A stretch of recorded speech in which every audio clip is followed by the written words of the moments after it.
मुल्क में ओमिक्रॉन का पहला मुश्तबा केस। सूबाई वज़ीर सेहत अज़रा पेजहो कहती हैं घबराने की ज़रूरत नहीं। 57 साल खातून में ओमिक्रॉन है या नहीं, तहकीक में 1 से 2 हफ्ते लगेंगे। कौमी इदारा सेहत ने भी तस्दीक से इनकार कर दिया है। ओमिक्रॉन पाकिस्तान आया या नहीं, मामला वाज़ेह ना हो सका। वज़ीर सेहत सिंध ने केस को मुश्तबा करार दे दिया। कौमी इदारे सेहत का भी ओमिक्रॉन की तस्दीक से इनकार। जैनों में स्क्यूजिंग तक इंतजार का मशवरा दे दिया। कौमी इदारे सेहत के मुताबिक कराची से ओमिक्रॉन का पहला मशकूक केस रिपोर्ट हुआ है, मगर सैंपल के ओमिक्रॉन होने की अभी तक जैनों में स्क्यूजिंग के जरिए तस्दीक नहीं हुई। जैनों में स्क्यूजिंग का अमल सैंपल लेने के बाद मुकम्मल किया जाएगा। दूसरी जानिब मुतासरा खातून को घर पर ही करंतना कर दिया गया। मुतासरा खातून बैरून मुल्क से आई थी, जिनकी ट्रैवल हिस्ट्री मालूम की जा रही है। PCR टेस्ट पॉजिटिव नहीं थे।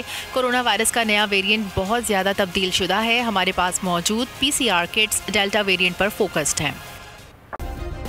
सब्सक्राइब करें और बेल दबाएं ताकि कोई खबर रह न जाए।